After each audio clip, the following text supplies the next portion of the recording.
Bonjour et bienvenue à cette rencontre d'auteurs intitulée L'Amérique noire avec Bertha, racisme, violence et amour. Cette activité est la dernière d'une suite de 3 rencontres organisées par le Comité interculturel de Saint-Laurent pour souligner le mois de l'histoire des Noirs. Pour tous ceux qui n'ont pas eu la chance d'assister aux 2 autres rencontres, le Comité interculturel de Saint-Laurent est un regroupement de plusieurs organisations socioculturelles et communautaires qui œuvrent sur le territoire de l'arrondissement de Saint-Laurent. Les animateurs d'aujourd'hui seront Raphaël Lavoie et moi-même, Anna-Maria Danila, tous deux bibliothécaires à Saint-Laurent.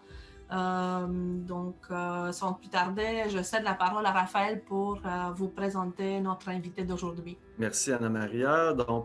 Pour cette rencontre, nous avons le plaisir d'accueillir René Saint-Éloi, qui est poète, écrivain, essayiste et éditeur, né à Châteauguay, en Haïti, en 1963 et installé à Montréal depuis 2001. Il est l'auteur d'une quinzaine de livres de poésie, finaliste et récipiendaire de nombreux prix littéraires. Il dirige la maison d'édition Mémoire d'Encrier, qu'il a fondée en 2003 à Montréal. L'Amérique et ses rumeurs, l'Amérique et ses fantômes, il est grand temps de s'engager et de donner aux mots la puissance de l'action. C'est ainsi que nous parle l'écrivain-éditeur René Saint-Éloi, qui a campé le portrait flamboyant de sa mère Bertha dans son récent roman à succès « Quand il fait triste, Bertha chante ». Il est question de cette relation mère-fils inédite, faite de tendresse et de vérité. Un ouvrage permettant de découvrir Haïti et ses mythes, d'assister à la naissance d'un écrivain complexe et de survoler les chemins de calvaire d'une mère avec les hommes qu'elle a fréquentés. Il faut écrire pour cesser de tourner en rond, il faut écrire pour tout dire, pour dire enfin ce que l'on ne dit pas d'habitude. C'est donc le pari avec le roman « Quand il fait triste, Bertha chante ». C'est un grand plaisir de vous avoir parmi nous, Monsieur Saint-Éloi. Merci d'avoir accepté l'invitation. Tout d'abord, pour le bénéfice des participants qui n'ont pas eu encore la chance de lire votre dernier livre, pourriez-vous nous parler un peu de votre mère? Qui était Bertha? Merci Raphaël, merci Anna-Maria. Donc, je suis très, très heureux d'être à Saint-Laurent avec vous. Donc, la prochaine fois, on va être ensemble, plus proche. Et c'est toujours mieux d'être ensemble, sans écran. Donc, on se promet que la prochaine fois, on va être autour d'une table en train de se parler et de se regarder les yeux dans les yeux. Donc, en fait, qui est Bertha? Bertha, c'est ma mère. C'est un modèle, ce qu'on appelle un modèle indépassable dans ma vie. C'est quelqu'un qui m'a beaucoup inspiré. Donc, pour moi, c'était comme fondamental, arrivé à un certain âge, on a des dettes à payer.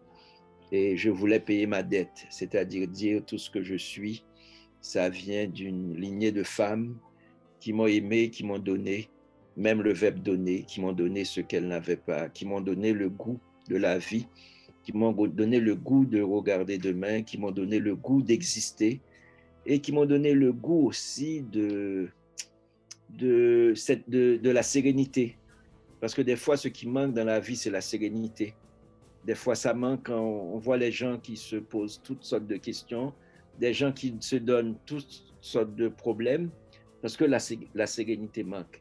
Et je pense que cette mémoire-là, qui est une mémoire apaisante, cette mémoire m'a aidé à retrouver la totalité, la somme de mes visages, à me retrouver, à retrouver mon enfance et à pouvoir me projeter dans l'avenir.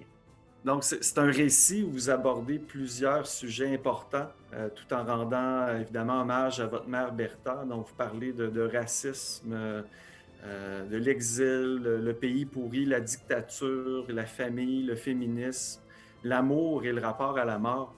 C'est ça, moi, je pense pas être le seul, mais de mon point de vue de lecteur, je pense que l'on peut affirmer sans aucune hésitation que la thématique dominante est l'amour, n'est-ce pas? Oui, mais la relation à la mère, c'est l'adoration, c'est l'amour, mais c'est peut-être un petit peu plus que l'amour.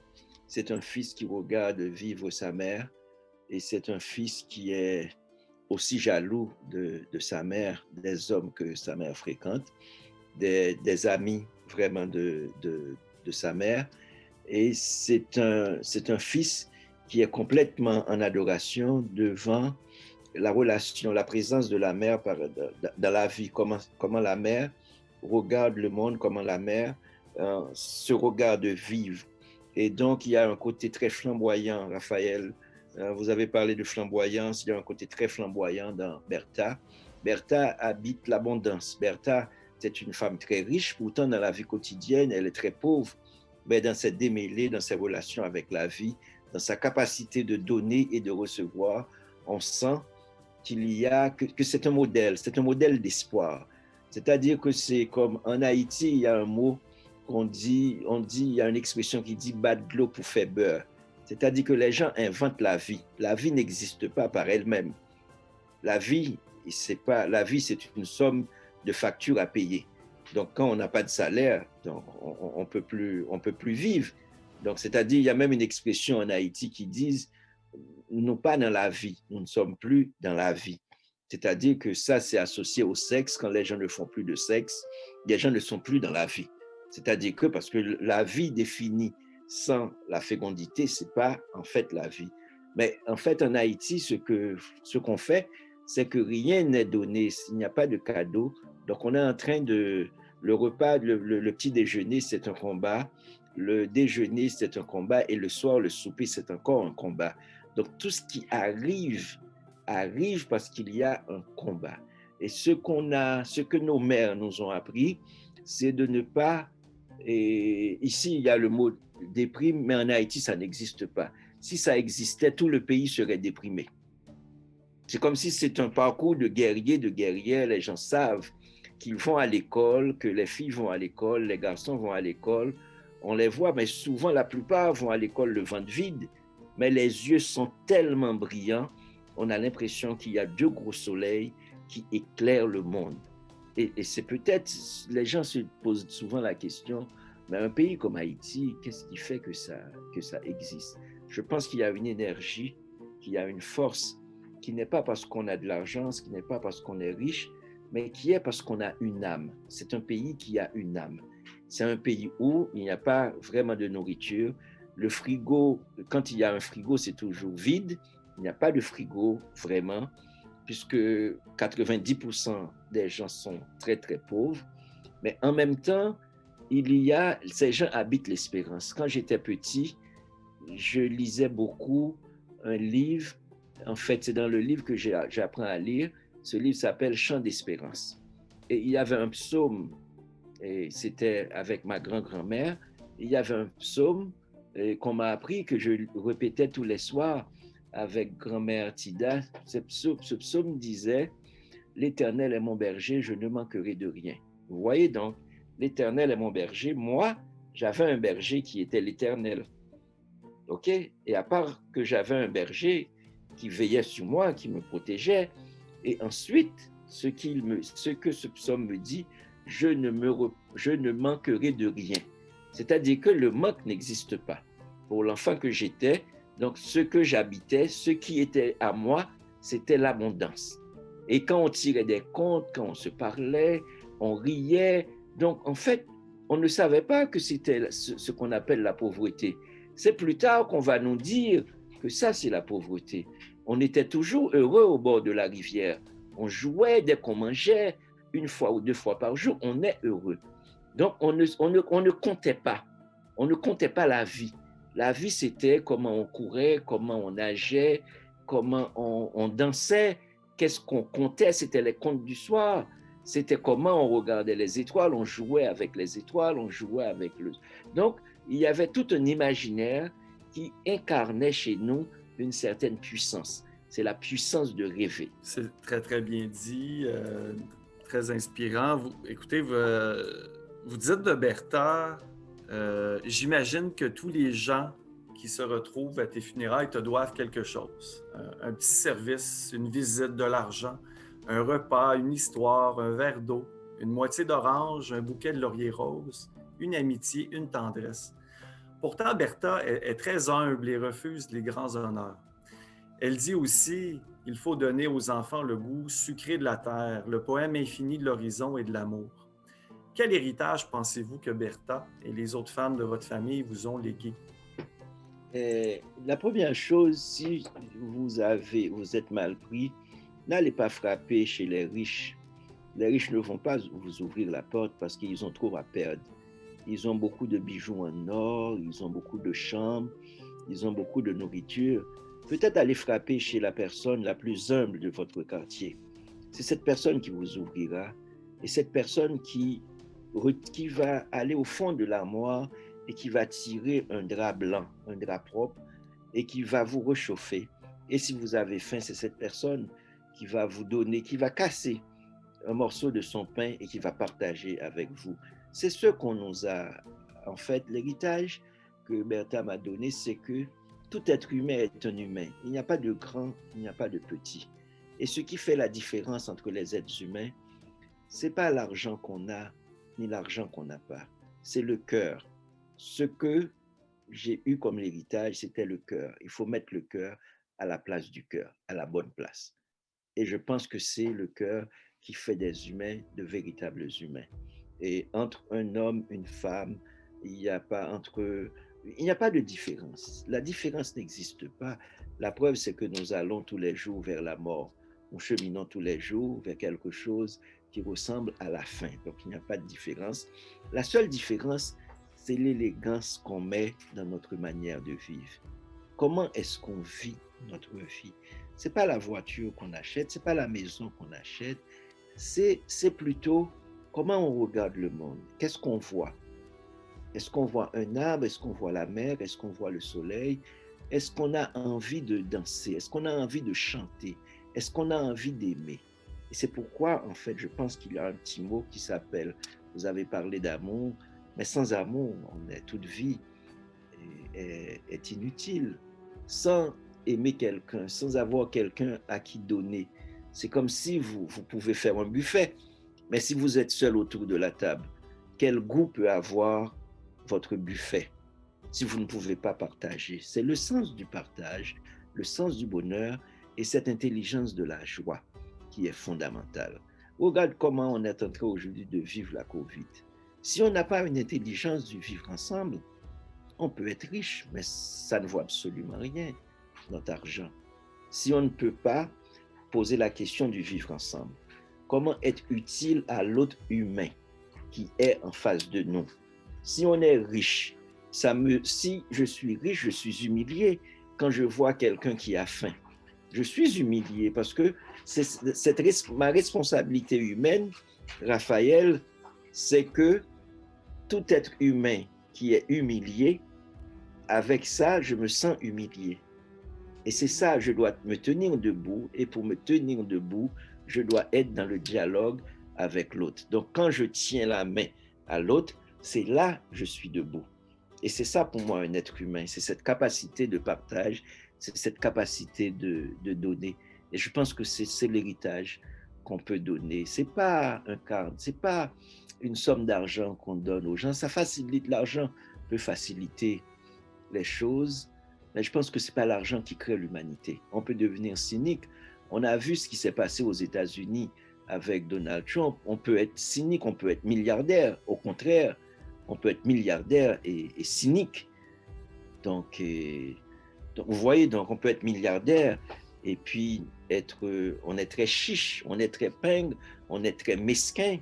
Donc, peut-être qu'on devait être milliardaire en baisers, on devait être milliardaire en fleurs, on devait être milliardaire en autre chose qui ne soit pas, en fait, l'argent. C'est très touchant, vos mots, M. Saint-Éloi. Puis, j'étais souvent touchée par votre personnage, Bertha, par ses réflexions dans ce livre.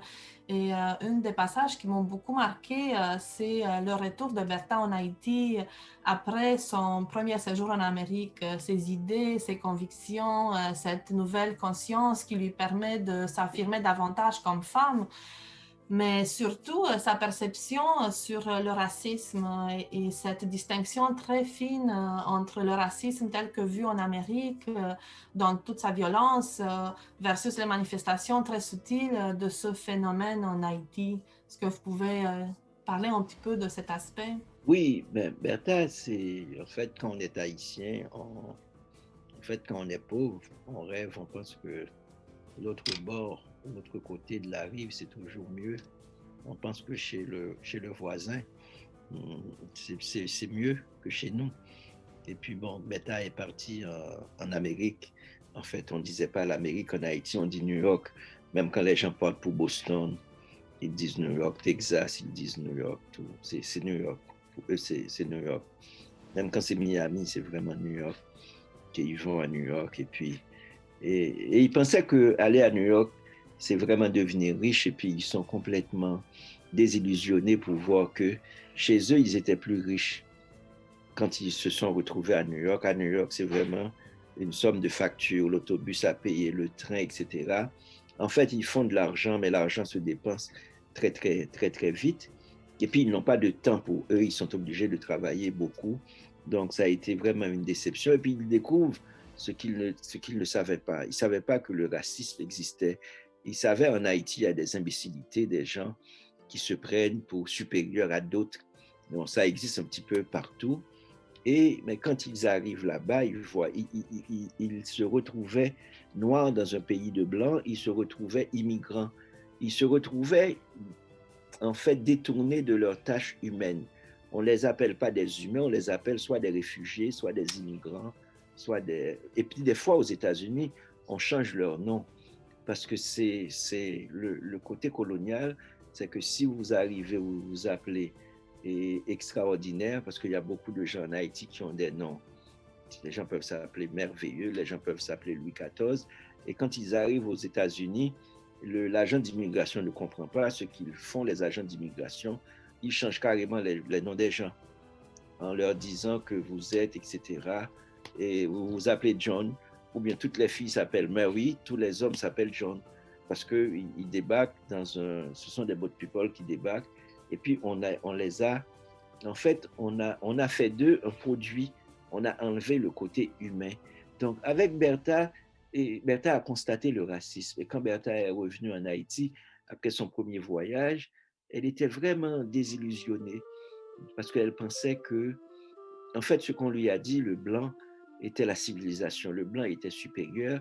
Et Bertha avait une compréhension, en fait, de la chose humaine c'est comme si l'espoir était perdu, l'espoir était épuisé quand il a vu comment les êtres humains vivaient, comme Aragon qui disait « Est-ce ainsi que les hommes vivent ?»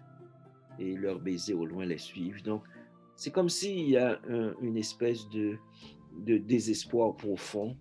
Et quand Bertha a découvert que le plus grand pays au monde, c'était un pays fondé sur l'injustice, et sur la plus grave injustice sociale, une grande injustice raciale. Il a compris que la race était un facteur de division. La race ne peut pas être un facteur de division entre les êtres humains, puisque la race n'existe pas.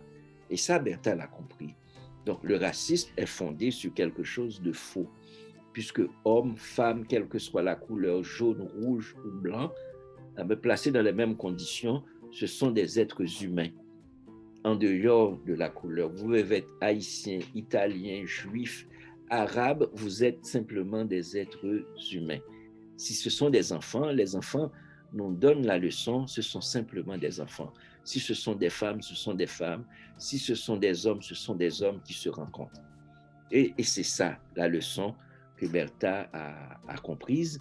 Et je pense que Bertha, et comme Bertha allait aussi dans les églises, elle chantait aussi le gospel, elle a vu toutes les revendications, donc elle est revenue comme de New York, elle a appris beaucoup de choses parce qu'à New York, c'est un lieu de revendication totale, c'est un lieu d'injustice, mais c'est un lieu où ça brasse, ça bouge partout. Et je me rappelle quand Bertha est venue me voir à Montréal, elle dit « mais c'est tranquille ici, comment vous faites ?» En fait, même si on aurait payé Bertha pour vivre à Saint-Laurent, elle n'accepterait jamais. Parce que quand elle est à New York, c'est comme si il y a plein d'Haïtiens. Une fois, ma grand-mère, je vais vous donner une blague, une fois, ma grand-mère était à New York, au quartier de Bertha à Brooklyn, et ma grand-mère Contita, qui regarde, en fait, les gens mangent, et ma grand-mère regarde, ma grand-mère voit les gens manger. Les gens mangent comme s'ils étaient en Haïti. Du griot, banane pesée, etc. Tout ce qu'il y a en Haïti. Les gens parlent créole, les gens sont noirs. Et ma grand-mère qui regarde ma mère, et ma grand-mère dit à ma mère, mais tu n'avais pas besoin de voyager si c'est pour venir ici. Et ma mère qui dit comment? Elle dit, mais tout ce que tu es là, c'est Haïti. Pourquoi sortir en Haïti pour venir habiter un quartier où tu manges haïtien, tu parles haïtien, la radio que tu écoutes, c'est en créole. Tous les gens que tu vois là, c'est les gens sont en train de jouer au domino matin, midi et soir. Donc, Bertane était c'est comme si elle vivait dans la petite Haïti, même si quand c'était à New York. Donc, c'est vraiment, et ma grand-mère qui était à Montréal, elle vivait à Parc Extension, et à Parc Extension, elle rencontrait des Grecs, elle rencontrait des Sud-Asiatiques, c'était plus multiculturel dans le quartier de ma grand-mère. Donc, ma grand-mère n'a pas pu comprendre ce que c'était vivre et voyager si on était entre Haïtiens. Donc, ça me paraît toujours quelque chose d'extraordinaire, cette pensée. Oui, c'est très intéressant et j'avoue que moi aussi, comme immigrant, je me suis retrouvée souvent vivre parmi mes connationales à Montréal, mais beaucoup plus dans la diversité parce que c'est vrai que à Montréal, il y a une diversité culturelle extraordinaire. Vous naissez à Châteauguay dans un environnement majoritairement féminin. Bertha, quant à elle, s'affirme très jeune face à une société plus masculine. Elle est confrontée au jugement quand elle tombe enceinte sans être mariée et doit quitter la maison ou le travail. Vous dites d'elle toujours de briser cette règle. Les hommes osent, tentent des expériences inouïes, alors que pour les filles, toute réticence, limite et prudence. Peut-être encore plus à l'époque, l'éducation était très limitative pour les femmes. Comment est-ce que Bertha réussit-elle à être aussi libre face à ces règles qui encadrent l'éducation de jeunes femmes? Oui, mais merci Anna Maria pour cette belle question. En fait, il y a un proverbe haïtien qui dit, en fait, petit fils c'est gaz, petit garçon c'est allumette. C'est-à-dire que les filles c'est de la gasoline et les garçons, c'est des allumettes. Donc, il ne faut pas les mettre ensemble. Et donc, tout est fait dans l'imaginaire haïtien pour mettre de côté et les filles, et d'un autre côté, on met les gars. Et au niveau de la famille, l'éducation que reçoit un homme n'est pas l'éducation que reçoit une fille. D'abord, au début du XXe siècle, l'école était faite d'abord pour recevoir les garçons et les filles devaient se tenir au rôle du foyer, c'est-à-dire que les femmes devaient s'occuper des enfants, de la maison et du mari. C'était ça le rôle, en fait, c'est le rôle traditionnel des femmes. Mais c'était sans compter sur Bertha. En fait, c'est une femme qui n'accepte pas ça, qui ne comprend pas. Elle ne comprend pas. Parce que dès que vous posez une première question, pourquoi c'est ainsi, pourquoi mon frère a droit d'aller à l'école, moi je n'ai pas ce droit. Dès que vous posez une première question, vous détruisez tout le schéma patriarcal sur lequel est fondée la société. Parce que le schéma patriarcal dit que les hommes doivent réussir et les femmes doivent être au service des hommes. Les femmes doivent être un instrument de la réussite des hommes. Donc les femmes doivent être cachées derrière et les hommes vont devenir médecins, ingénieurs, avocats et les femmes vont se cacher derrière. Et on a vu toute la lutte des femmes un petit peu partout, mais on n'a pas vu la lutte des femmes qui sont pas... On a toujours travaillé sur les femmes occidentales. Mais là, Bertha, c'est un exemple de femme haïtienne qui pose la question de vivre au féminin. Comment sortir, en fait, des clichés qui ont été établis et comment avancer dans l'élégance du vivre ensemble. Comment regarder le monde. Et je pense que c'est intéressant, la question, Anna Maria, parce que Bertha n'a pas fait de différence entre hommes et femmes. Et ce que je voulais, je ne vais pas trop développer dans le livre, c'est que secrètement, Bertha rêvait pas d'un homme. Bertha rêvait quand Bertha était enceinte de moi, Bertha attendait une fille. Elle n'attendait pas un garçon. Et quand je suis né, c'était un garçon. Je pense que Bertha était très déçue. Et comment elle a exprimé sa déception, c'est qu'elle m'habillait comme une fille, elle coiffait mes cheveux, elle me peignait avec des petites tresses, etc. Donc, en fait, elle a mis dans moi du féminin, ce que je pense être aussi une valeur. C'est-à-dire que parce que dans une société très machiste, comme la société haïtienne, ce qu'on disait aux hommes, on disait, mets de garçon sur vous, mets du masculin sur toi, fais de toi un homme, un vrai. Et un vrai homme, c'est comme une espèce de western, c'est comme une espèce de soldat, c'est vraiment un déploiement de machisme. C'est ça, c'est un homme irrespectueux vis-à-vis de la vie, irrespectueux vis-à-vis des femmes. Donc c'était ça, c'est des sociétés qui sont fondées sur la violence masculine. Donc on fait des hommes de gens très, très tough, de gens très puissants, très violents. C'est comme ça la société est fondée. Et Bertha a affronté les hommes, puisqu'on est sous la dictature des Duvalier. La dictature des Duvalier, à 99,99%, c'est la puissance des hommes. C'est des hommes aussi qui disent, voici le mode de vie, voici comment on vit, voici où on impose le silence, voici où on impose la parole. Et je pense que Bertha a été très lucide. Et pour la lucidité a un prix à payer. Et c'est pourquoi les hommes qui passent dans la vie de Bertha ne peuvent pas rester. Parce que les hommes n'aiment pas quand les femmes sont si intelligentes, ça nuit aux hommes. Parce qu'ils ne peuvent pas faire ce qu'ils veulent des femmes. Les hommes ont besoin des petites femmes très silencieuses, très belles, comme si c'était des poupées.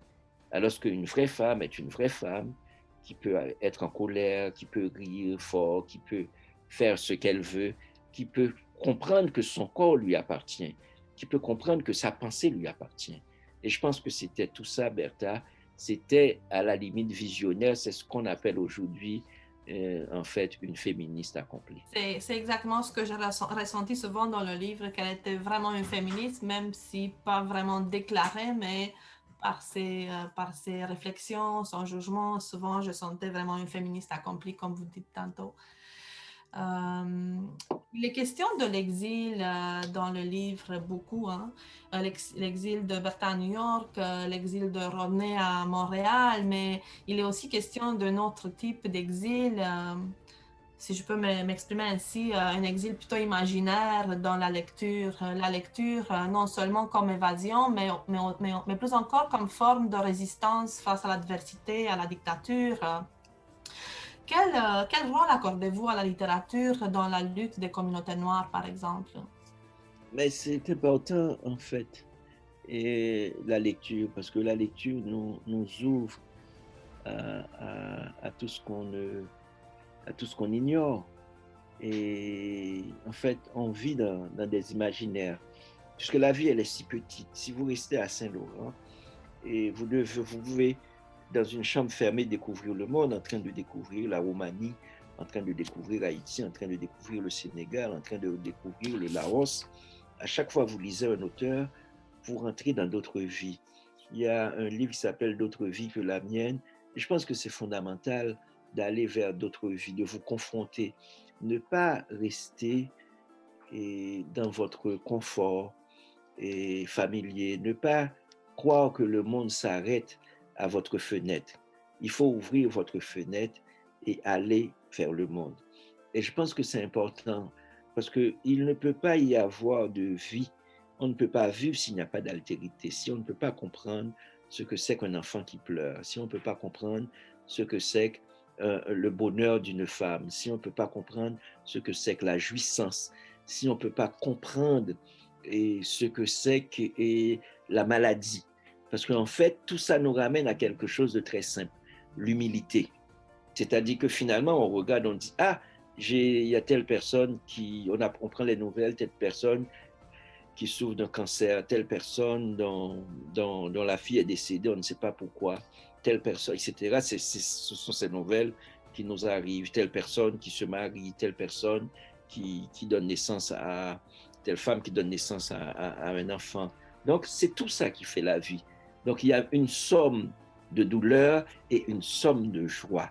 Et je pense que c'est comme ça qu'on doit y aller. Et à la fois dans la joie, on sait que la joie fait partie de la vie, mais aussi la douleur. Parce que ce qu'on nous a appris dans nos sociétés néolibérales, nos grandes sociétés, c'est qu'on nous a appris une chose. On nous a appris que nous sommes responsables du bonheur. Non, le malheur frappe à la porte aussi. Les gens qui sont pauvres ne choisissent pas d'être pauvres. Les gens qui sont malades ne choisissent pas d'être malades. Et nous ne sommes pas obligés d'être toujours forts. On peut être vulnérable et on doit respecter les gens qui sont vulnérables. Ce qu'on nous a appris dans nos sociétés, c'est de ne pas respecter les pauvres. On ne regarde pas les pauvres. C'est de ne pas respecter les gens qui sont en fait en situation de vulnérabilité. Alors que je pense que l'humilité nous oblige à aller vers l'autre. C'est pas simplement donner l'argent à quelqu'un qui mendie, mais lui dire comment vas-tu? Est-ce qu'on s'est arrêté une fois pour dire à une femme qui vend son corps dans la rue pour lui dire comment vas-tu? Est-ce que tu vas bien? Pour lui parler comme un être humain. Est-ce que vous vous êtes dit, il y a un jeune homme qui est drogué, qui est dans la rue, qui est malade, est-ce que je peux lui demander comment vas-tu? Est-ce que je peux m'arrêter pour consacrer 5 minutes à cette personne-là? Pas simplement lui donner $2, on peut lui donner de l'argent, mais on peut sourire à ce jeune homme, on peut sourire à cette jeune femme et entrer en communication. Et je pense que notre humanité dépend de ces relations-là. Et c'est ça, je pense, qui s'appelle vivre, en fait, à mon sens. C'est très profond, c'est vrai, ça dépasse beaucoup. Vos réflexions sont vraiment sur la vie en général, au-delà de la littérature, de la lecture. C'est très riche, cette conversation. Je vais revenir un peu sur la question de la littérature parce que notre coordinatrice Clara, l'autre jour, parlait justement du courant de la négritude né dans les années 30 et je l'invite à poser sa question si elle le souhaite. Ça serait bien qu'on parle un peu plus au sujet de la littérature et la politique. Veux-tu, Clara, intervenir? Oui, bien sûr.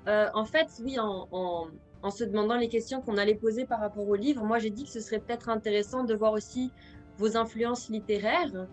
Dans le livre, à un moment, vous citez Aimé Césaire. Si je ne me trompe pas, il fait partie de ce courant qui s'appelle la négritude, donc comme Anna Maria vient de le décrire, qui était plutôt dans les années 30. Donc je ne sais pas très bien s'il a évolué aujourd'hui, s'il existe encore. J'aurais aimé savoir, est-ce que vous êtes influencé par ce courant, puisque je sais que c'est peut-être des auteurs que vous avez lus qui vous influencent, et de quelle façon? Merci Clara pour cette magnifique question. Et d'abord, ça me fait plaisir parce que j'ai rencontré personnellement Aimé Césaire à Fort-de-France, en fait plusieurs fois. Et la première fois que j'ai rencontré Aimé Césaire, donc c'était comme le coup de foudre. Et mon fils, mon premier garçon, porte le nom d'Aimé, Aimé Saint-Éloi. Donc c'est pour vous montrer la relation. Et j'ai lu tout ce que Aimé Césaire a écrit. Et la relation, elle est simple. C'est que j'allais à l'école. Et en Haïti, on lisait beaucoup, pour revenir à la question d'Anna Maria, la place de la lecture, de la littérature dans notre vie. Et j'allais à l'école, et sur la route de l'école, on marchait, on était ensemble. Qu'est-ce qu'on faisait sur la route de l'école? Mais on marchait à pied, donc, et on citait les livres qu'on a lus. On citait des paragraphes entiers, on jouait. Et nous, en fait, avec moi et quelques amis, on jouait avec Cahiers de retour au pays natal. Et on disait, et je disais de tête comme ça, je disais de mémoire, et cette ville passait à côté de son cri, le seul qu'on ait voulu l'entendre crier, parce qu'on le sent sien. Donc, et puis les autres reprennent, etc. Dans cette ville plate étalée, cette foule si criarde, si étonnamment passée, et puis un autre reprend à côté de son cri de faim, de son cri de misère. etc. Donc, j'ai cité aussi Aimé Césaire qui parlait de sa mère qui pédale, de cette femme qui pédale, donc la même relation à la mère, qui pédale pour sortir la famille de la misère. Donc, je pense aux Antilles, c'est ce que font les mères. Les mères inventent la vie avec cette petite machine singère, en pédalant de nuit comme de jour. Et je pense qu'il y a chez Césaire un monde d'humanité qui m'a beaucoup frappé. Et là, je suis à mon bureau, je regarde, nègre je suis, nègre je resterai. C'est Aimé Césaire qui dit ça. Mais nègre dans une forme de civilisation, donc dans une forme de résistance. Il est dans la résistance par rapport à la civilisation occidentale qui veut tout intégrer, qui veut en fait, qu'un enfant antillais commence à l'école avec comme si c'était un petit Français, un petit Parisien. Donc non, je pense qu'il y a un héritage noir, qu'il y a une culture, qu'il y a des imaginaires, des façons de regarder le monde qui sont proprement noirs, un bassin de valeurs et de culture. Et donc, j'ai beaucoup lu Césaire, j'ai beaucoup lu Senghor, j'ai beaucoup lu. Je suis, en fait, très jeune, je me suis posé la question de la dignité humaine. Et je pense que la négritude, en fait, après l'esclavage, a amené à l'être noir une âme. Une âme en disant à l'être noir, eh ben, les êtres humains sont égaux. Les êtres humains, quelle que soit leur couleur, sont égaux. C'est bien parce que moi, je suis le petit-fils de Tida, mais je suis aussi le petit-fils d'un esclave. Donc, j'étais en esclavage. Donc, ça, c'est resté dans ma peau. Donc, il faut lutter pour sortir de l'esclavage. Donc, et l'esclavage, c'est dans la tête.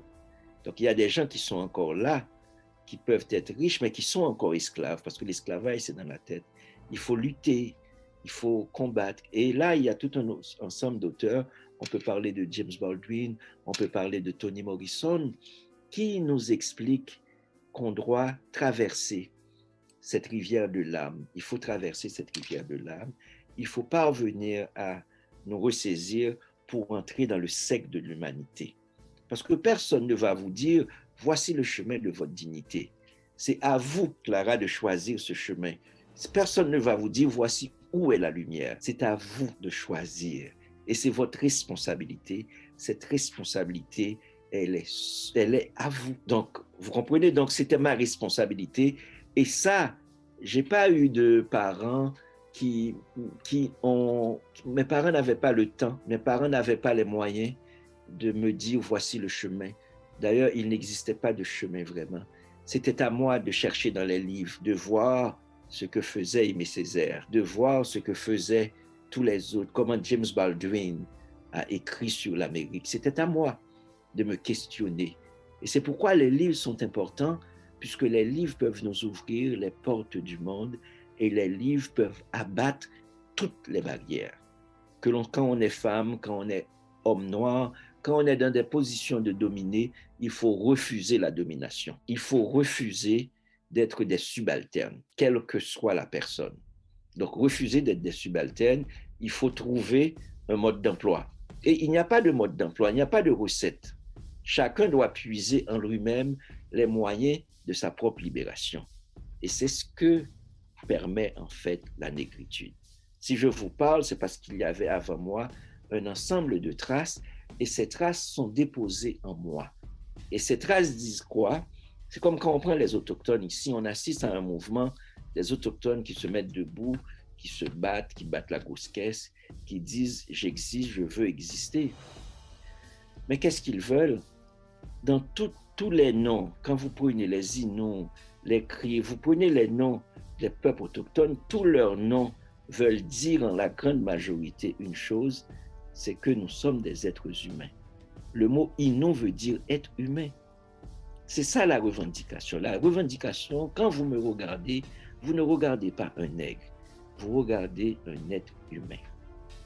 Quand vous regardez, voilà, vous ne regardez pas une femme, vous regardez un être humain qui par ailleurs est une femme, qui peut être blanche, qui peut être jaune, qui peut être noire, qui peut être d'origine moyenne-orientale. Et c'est ça, en fait, je pense qu'il faut arriver à cette élégance-là, à cette nuance-là. Et c'est peut-être là le rôle fondamental de la littérature. Moi, je pense que même de façon plus générale, les diverses formes d'art peuvent aussi servir de moyens de guérison, de résilience, d'émancipation. Si on pense au chant des esclaves dans les cales de bateau, on pense à la musique jazz aux États-Unis, on pense au Harlem Renaissance. D'ailleurs, Bertha chante souvent dans le livre. Est-ce que son chant est une preuve ou une manière d'exprimer la liberté de penser? Mais je pense que les chants d'esclaves ont beaucoup, on a parlé d'esclavage, les chants d'esclaves ont joué un rôle libératoire, parce que chanter, c'est renaître. En fait, on a besoin de lumière, on a besoin de communiquer.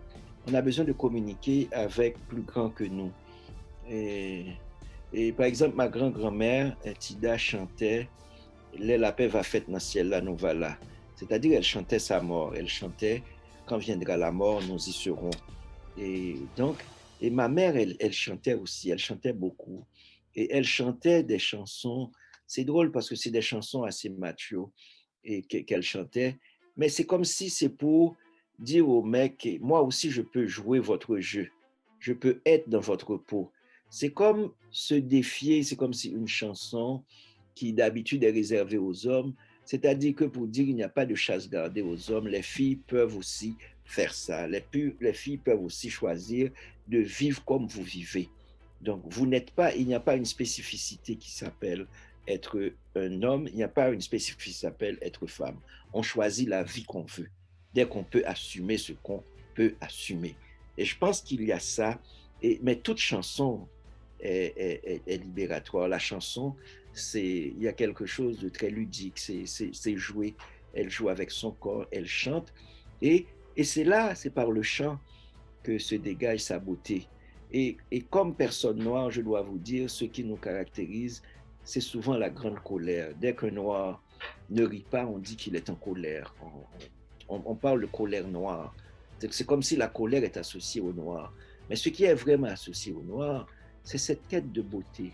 C'est la chanson. Quand vous arrivez à Harlem, quand vous voyez dans Harlem Renaissance, quand vous regardez le jazz, quand vous regardez le gospel, vous dites, mais les gens manifestent la joie, même dans les plantations.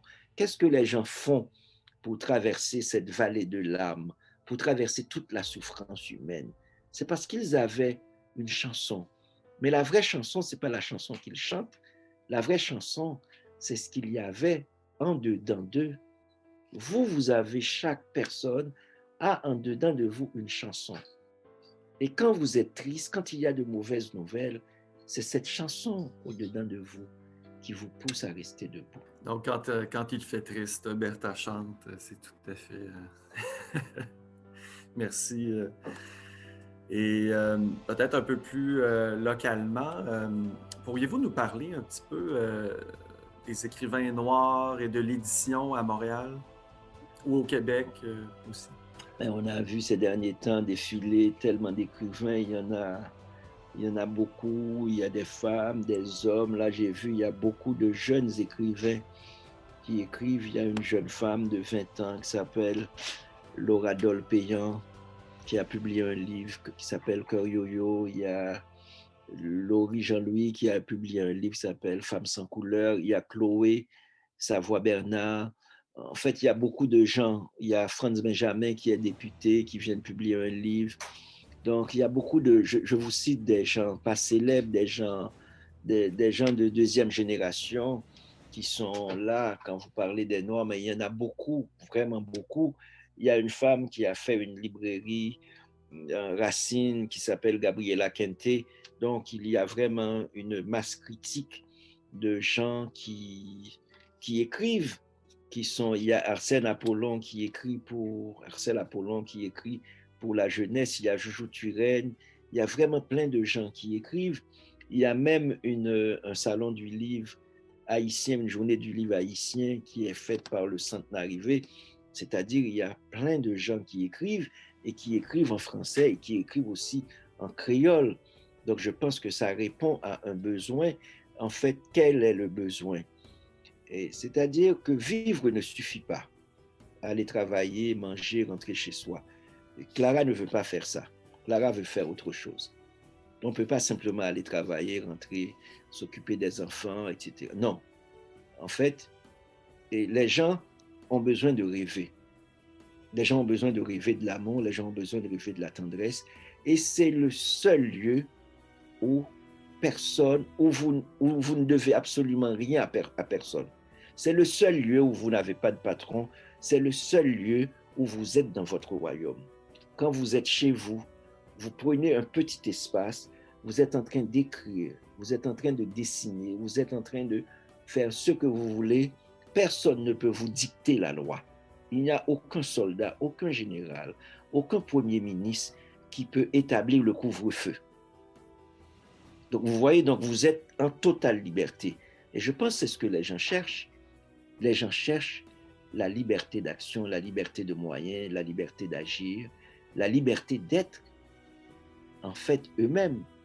Je pense que parvenir à choisir ce qu'on veut, parvenir à sa propre liberté, parvenir à se libérer de tous les clichés, de ce que nos mamans nous ont dit, nos papas nous ont dit, nos professeurs d'école nous ont dit, c'est choisir ce qui nous appartient en propre. Et je pense que c'est une nécessité pour tout le monde de se découvrir.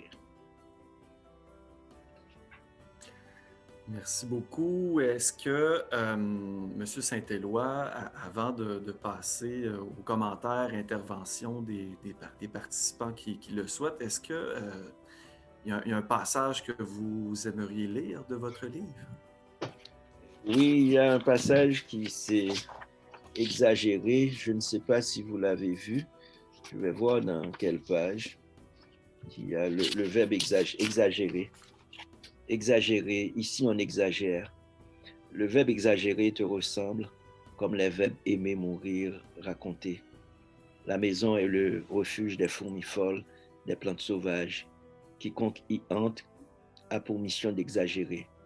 La maison, ce grand ciel étoilé, sert de paratonnerre à la solitude et à la mort. Faisons place aux chats et aux oiseaux, aux clandestins et aux âmes errantes. Si Dieu le veut, j'achèterai des fleurs aux morts et aux vivants. Si Dieu le veut, assis tous les soirs sous la galerie, dans le même fauteuil, je dialoguerai avec les étoiles. Je convoquerai une vie pleine et belle. Si Dieu le veut, une musique grandiloquente balayera la fenêtre. Je jetterai les premières gouttes de ma tasse de café en offrande à la terre pour commencer le jour. Je dirai honneur à la vie. Je demanderai au vent et au courant de répondre respect. Ici, on exagère. Cette phrase toute simple est faite pour ancrer l'amour, la folie, l'amitié, la nécessité du poème, la mélancolie et la volupté. Ici, on exagère pour grandir le réel et s'abriter contre la peur, pour que tout grimpe comme ces plantes qui persistent à percer le plafond et à toucher la lumière. Je me caserai au plus fort de la solitude qui m'étreint. Danse étincelante, il y aura toujours fraîche et franche l'image de toi, fleur coquelicot. La vérité est que la joie existe, telle ta mort. Merci. Les mots sont très puissants. Merci. Très efficaces. Merci. Donc, je pense que ça pourrait être un bon moment où on pourrait échanger. Si certains d'entre vous veulent commenter ou poser des questions, vous pouvez, si vous êtes plus à l'aise, vous pouvez formuler votre question par écrit dans la discussion ou demander la parole tout simplement. Et la parole sera à vous. Est-ce que quelqu'un aimerait se lancer? Regarde, bonjour. Oui, Monsieur de Souza, merci. Alan de Souza, maire de Saint-Laurent. Je vais briser la glace, Raphaël. Merci, excellent, allez-y. Je profite de cette occasion pour dire merci. Merci à M. Saint-Éloi. J'ai eu l'occasion d'être ici depuis le début avec mes collègues Aref Salem, conseiller de ville, et M. Francesco Miele, conseiller de ville aussi. Et je vous avoue que j'ai l'écouté. Et je pense que dans votre présentation, vous avez me donné quand vous avez parlé de la langue de la peuple haïtien, quand vous avez parlé de le caractère qui était assez fort de votre mère quand vous avez parlé de toute la notion de nos relations avec les êtres humains pour la diversité, comment on doit traiter des gens avec de la humilité. Ça m'a donné une matière pour réfléchir parce que je ne pense pas qu'on peut jamais prétendre qu'on possède la vérité, on a une balle de cristal, on peut connaître tout. Et en participant ce soir et en vous écoutant, non seulement ça m'a touché, mais ça va sûrement alimenter mes réflexions pour le futur. Donc, merci pour avoir provoqué cette réflexion. Et je suis certain que je parle au nom de tout le monde qui sont ici. Merci. Oui, certainement. Et oui, je pense que vous parlez au nom de tous pour ça, M. de Souza. Et on avait un peu plus tôt, il y a quelqu'un qui avait écrit un commentaire aussi. Bonjour, M. Saint-Éloi. J'ai souvent entendu citer votre nom. Je peux mettre enfin un visage derrière votre nom. Ça, c'est de Yolande. Félicitations et chapeau bas devant votre œuvre. Est-ce que quelqu'un aimerait ajouter quelque chose? Oui, alors, oui, bonjour, je Madame vous demanderais, Monsieur Saint-Éloi, vous définissez-vous comme écrivain ou comme philosophe? Parce qu'en vous écoutant, j'ai trouvé une philosophie de vie tellement puissante que je ne sais plus où vous êtes. Mais merci, je pense que c'est même pas moi, c'est des choses qui ont été déposées en moi par Bertha, par des femmes qui m'ont élevé, qui m'ont éduqué. Et c'est drôle parce que dans ma vie, il y a beaucoup de confusion. Vous savez, quand on est haïtien, on va à l'école, la première phrase qu'on vous dit, c'est de exprimez-vous. Et ma seule langue d'expression, c'était le créole, parce que le français, comme langue, je l'ai apprise à l'école. Donc, quand on vous dit de vous exprimer, c'est comme si on vous dit que votre monde n'est pas un monde, votre imaginaire n'est pas un monde imaginaire, vos parents ne sont pas vos parents, vos paysages ne sont pas vos paysages. C'est-à-dire, si vous n'avez pas de langue, vous êtes complètement déraciné. Si vous n'avez pas de culture, vous êtes complètement déraciné. Donc, l'effort, c'est de vous arracher de vous-même. Et l'effort qu'on a fait avec des êtres comme moi, c'est un effort d'aliénation. On vous a aliéné. Et effectivement, je suis un être complètement aliéné. Je suis rentré dans l'éducation en citant, à chaque fois que je parlais, je citais comme a dit Victor Hugo, comme a dit Baudelaire, comme a dit Aragon, comme a dit, etc., etc., comme a dit, et puis je parlais en latin, etc. J'oubliais qu'il y avait le créole. Et quand j'ai commencé à écrire, c'est en commençant à écrire, je me suis ressaisi en disant je suis un être humain et que j'existe. Et si j'existe, j'ai besoin de paroles pour exister. Et je ne peux exister qu'à travers ma propre parole. Et je me suis dit, est-ce que je ne pourrais pas retourner, pour me retrouver, je dois retourner dans ma mémoire. Et dans ma mémoire, qu'est-ce que j'ai retrouvé? Justement, la parole de ces femmes, la parole créole de ces femmes-là, les chansons créoles de ces femmes-là, la voix de Bertha, la voix de Kontita et la voix de Tida, qui m'ont appris un certain nombre de choses extraordinaires. Quand j'ai commencé à étudier la philosophie, et tous les philosophes présocratiques et socratiques disaient une seule chose, c'est que vivre, c'est apprendre à mourir. Partout dans les livres de philosophie, il n'y a pas d'autre manière de définir la vie. C'est vivre, c'est apprendre à mourir. L'apprentissage d'une grande sagesse qui serait la mort. Mais je me suis rendu compte d'une chose, c'est que je vivais avec Tida, ma grand-grand-mère, et dans la maison de Tida, il y avait à 2 mètres de la petite maison de Tida, il y avait sa tombe. Et dans la maison de Tida, il y avait le lit de Tida, et au-dessus du lit, il y avait le cercueil de Tida. Et tous les soirs, Tida chantait la mort. Donc, je me suis posé la question. Tida ne savait pas écrire, Tida ne savait pas lire. Est-ce que Tida ne savait pas bien plus que les philosophes qui disaient « vivre, c'est apprendre à mourir ». Tous les soirs, elle avait sa tombe, et sa tombe était beaucoup plus fleurie que sa maison. Et elle chantait la mort. Elle disait « la mort va venir, nous voilà ». Elle chantait tous les soirs sa mort, et puis c'est comme si elle dansait la mort. Elle savait plus de la mort que tous les philosophes qui en parlaient. Et c'est pourquoi je me méfie beaucoup de ce qu'on appelle l'intelligence. Je me méfie beaucoup de l'intelligence qu'on place dans les musées. Et je pense qu'il faut aller ailleurs. Et la philosophie, elle est partout. Elle est partout et pas nécessairement dans ce qu'on appelle les livres, pas nécessairement dans les universités. Il faut fouiller au fond de vous. Et au fond de vous, il y a une manière de regarder le monde avec insolence, avec grandiloquence et aussi avec élégance. Et c'est ça, je pense, qui est la philosophie. Il ne faut pas se contenter de dire « Ah, je suis un petit nègre, je vis à Montréal, les gens me maltraitent, je suis victime de racisme. » Non, il faut choisir la vie et il faut choisir de se battre pour dire au monde « Voici ma pensée ». Et ce que j'ai fait, j'ai renversé simplement en disant, je dis très peu comme dit Victor Hugo, et j'ai écrit un livre qui s'appelle « Passion Haïti », où j'ai dit, est-ce que l'histoire d'Haïti peut être racontée à partir de la perspective de ma grand-grand-mère?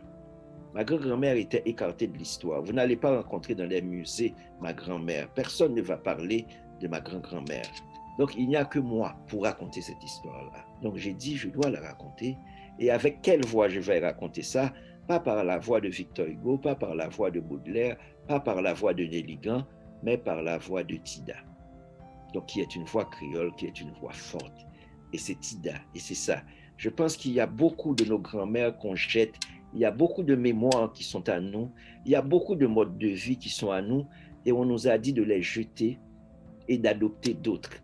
Moi, j'ai choisi de retourner dans mes mémoires, de retourner sur moi-même, de retourner au fond, vraiment au fond de mes vérités, et je pense que c'est là qu'est la vérité. Retourner au fond de soi, dialoguer, mêler nos voix à la voix de ces grands-mères-là qui ont tellement donné, qui ont tellement regardé la vie.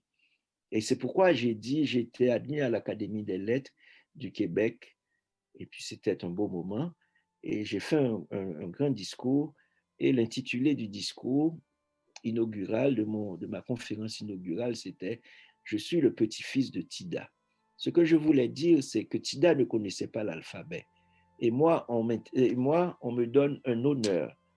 Quel honneur qu'on me donne, celui d'être écrivain, celui de maîtriser l'alphabet. Mais ce que je suis en train de dire à mes amis académiciens et de l'Académie des lettres du Québec, c'est que celui à qui vous offrez cet honneur, moi, c'est ma grand-grand-mère qui m'a appris à lire. Et le paradoxe, c'est que Tida, qui m'avait fait tenir la Bible tous les soirs pour lire avec elle les psaumes, pour chanter avec elle le chant d'espérance, mais elle ne savait pas lire. Vous voyez, donc c'est elle qui m'a donné le verbe donner. C'est-à-dire qu'à partir de ce jour, je définis le verbe donner comme donner, c'est pas donner ce qu'on a, mais c'est donner ce qu'on n'a pas. Comme Tida qui m'a donné l'alphabet. Et je pense que c'est cet exercice philosophique qui est important pour moi. C'est mêler ma voix à la voix de Tida, mêler ma voix aux expériences de vie de Tida, parce que tout ce qu'on m'avait appris avant, c'était le mépris pour Tida et pour tout ce qui représente ou tout ce qui ressemble à Tida.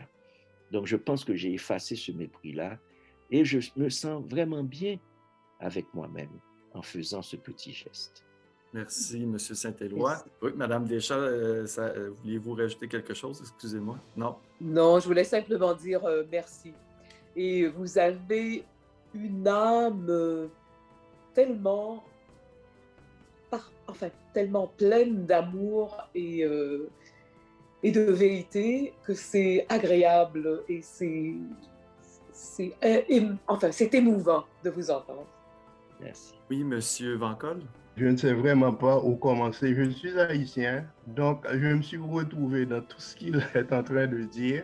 Je ne sais pas encore où le classer. Donc, selon mon esprit, il est un philosophe, il est très spirituel parce qu'il nous parle de deux mondes. Il nous parle du monde spirituel, il fait beaucoup allusion au gospel, au chant, à la Bible. Il n'arrête pas de citer les psaumes et il nous parle du monde matériel. Il nous dit que, à travers sa pensée, ses écrits philosophiques, poétiques, romantiques, il est en train de nous dire que le monde spirituel est au-dessus du monde matériel. On doit être humain, on doit donner l'amour, on doit être serein, c'est-à-dire donner la paix aux autres. On doit travailler vers un monde meilleur, humanitaire. Et son message est tellement vaste, divers. Je n'ai pas lu le livre. Je suis le contraire de M. Saint-Éloi. J'ai peur de lire pour n'être pas influencé. Mais lui, regardez, il a toute une bibliothèque derrière lui. Il nous dit qu'il a lu, il n'arrête pas de lire beaucoup d'auteurs. Donc, il est influencé, cultivé par beaucoup de personnes. Mais l'essentiel, selon ses dires, il a tout appris des valeurs familiales et de ses grands-parents, de sa grand-mère, Tida, c'est ça, et de sa mère qui chante sa tristesse pour n'être pas triste. Ceci dit, je préfère de rester bouche bée, sinon on ne donne pas un micro à un pasteur. C'est incroyable. Merci, M. Vancol. C'est incroyable. Je ne m'y attendais pas. Je ne m'y attendais pas. J'ai tellement entendu parler de lui, comme j'ai dit avant, j'ai peur de lire des auteurs pour n'être pas influencé. Je peux passer, si jamais je prends un livre, je peux passer des semaines dans une seule page de ce livre pour essayer de déterminer, de comprendre l'auteur. Donc, votre livre, Monsieur Saint-Éloi, il y a combien de pages? 300. 300. Croyez-vous?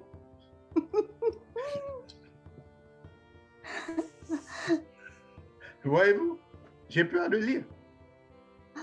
Lui, il n'a pas cessé de lire. Et il garde en mémoire presque tous les auteurs qu'il a connus. Donc, en quelque sorte, pour moi, c'est un érudit chargé de connaissances. C'est ce que vous vouliez commenter, M. Saint-Éloi? Ou... Ah, Non, attendez.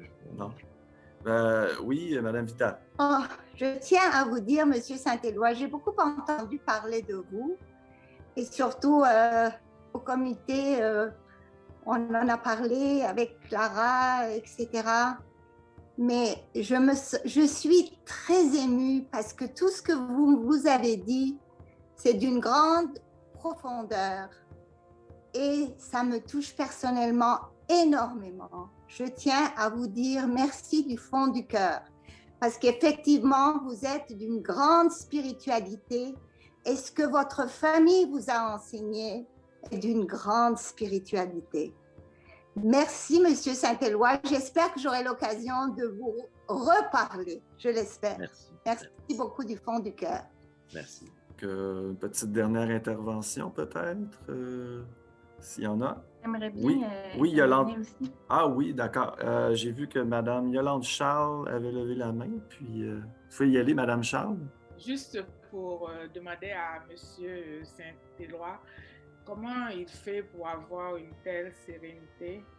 Comment il fait pour ne pas avoir un brin de colère en lui, comme cette colère qui habite la plupart de nos compatriotes, la plupart des gens de notre race.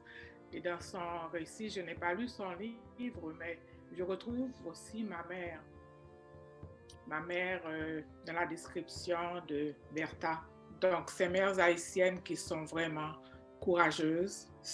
On les appelle des potomitans.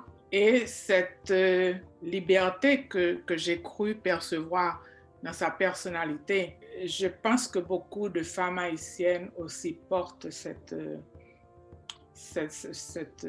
caractéristique. Donc, M. Saint-Éloi, vraiment, je suis sans voix, disons. Et merci. Merci beaucoup. Merci. Il y a une autre personne qui voulait intervenir tout à l'heure. Je n'ai pas saisi le nom des... Oui, Mme Elgueta. Oui. Bonjour tout le monde, puis à M. Saint-Éloi. Je suis vraiment contente d'être venue aujourd'hui. Ce n'était pas dans mes plans juste depuis hier, donc je suis vraiment contente. Et dernièrement, je m'intéresse de plus en plus à la lecture, puis je voulais vous demander, M. Saint-Éloi, bien évidemment, à part votre livre à vous, est-ce que vous auriez, disons, 2-3 livres dans vos top livres que vous avez lus, que vous aimeriez recommander? Si ça peut être lié à la spiritualité, encore mieux. Oui, merci. Il y a beaucoup de livres. Il y a Joséphine Bacon, qui est une auteure Innu, qui est qui m'inspire beaucoup. Joséphine a écrit un petit poème très, très court, très belle pour dire « Je me suis faite belle pour qu'on remarque la moelle de mes os, survivant d'un récit qu'on ne raconte pas. » Je pense que c'est un peu ce que j'ai fait. Il y a beaucoup de récits qu'on ne raconte pas dans le monde, comme le récit de Bertha, comme le récit de Tida, comme le récit de la plupart de nos grands-mères. On ne les raconte pas. Donc, c'est à nous de les raconter. Donc, ça, c'est Joséphine Bacon. Mais je lis beaucoup Toni Morrison, qui est une femme assez importante, qui a écrit un livre formidable. En fait, Beloved de Toni Morrison, c'est un livre, en fait, très, très, très, très, très, très important. Mais il y a aussi d'autres livres il y a plein de livres, en fait, je parle beaucoup si vous voulez comprendre ce qui se passe à Montréal sur la question noire, il y a un livre très important qui est un livre de Robin Mena qui s'appelle Noir sous surveillance. C'est un livre important parce que, en fait, Robin Mena, c'est une femme anglophone noire qui à 30 ans, elle est enceinte et elle dit qu'est-ce que je dois raconter à mon fils qui va naître. Donc, elle a écrit un livre qui est un livre superbe où elle raconte la vie des Noirs à Montréal, la vie des Noirs, en fait, au Canada. Et parce que dès que vous êtes noir, on vous pose toujours la question d'où viens-tu? Et elle raconte que c'est pas vrai. Les Noirs ont toujours été présents dans cette société. Donc, on ne vient pas de l'extérieur parce qu'on est noir. On peut ne pas avoir d'où viens-tu? Mais je viens de Montréal. Donc, je viens d'Abitibi, je viens de Vancouver, je viens de... Donc, elle a nommé le racisme. Et je pense que c'est important, en fait, de lire tous ces auteurs-là, James Baldwin. Il y en a beaucoup, parce qu'en fait, il faut nommer le monde. Parce que quand on nomme le monde, on peut guérir. Quand on nomme la maladie dont on souffre. Et c'est important de nommer les choses. On nomme les choses, il faut les nommer. Et cet exercice de nommer les choses, ça éclaire les choses. Et quand on nomme les choses, on les éclaire, on peut savoir, on peut comprendre et on peut nous guérir de nos maux. Merci. Oui, Anna-Maria, tu avais quelque chose? Je ne savais pas que tu l'avais vu. Il y avait Kadietou qui voulait intervenir. À vous, à vos micros. Oui, pour moi, c'est juste pour dire merci à M. Saint-Éloi. C'est vraiment très inspirant, c'est profond, tous les messages qu'il a donnés ce soir. Et moi, j'ai été profondément touchée quand il a dit que l'intelligence n'est pas dans les universités, l'intelligence n'est pas dans les bibliothèques. Effectivement, l'intelligence se trouve aussi au fond de la case ronde de la femme analphabète. L'intelligence se trouve sous l'arbre à palabres au village, où les sages se réunissent pour discuter et prendre des décisions concernant certains faits, ceux qui se passent dans le village.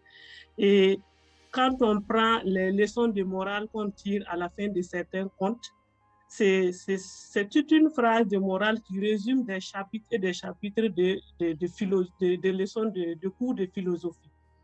Donc, ce n'est que la différence seulement, c'est vraiment une transposition dans une langue, de pouvoir, d'avoir cette chance, cette possibilité de pouvoir l'exprimer là où tu as la chance d'être écouté, d'être entendu, ou bien d'être promis. Donc, ça, c'est quand on voit aussi le cahier des retours au pays natal d'Aimé Césaire, c'est quelque part aussi, il chante le retour aux sources pour s'inspirer, parce que l'intelligence n'est pas dans les grandes, lors des grandes conférences ou bien des choses, les grands salons de littérature ou bien des choses, mais quand même, c'est aussi, on tire cette intelligence de nos sources.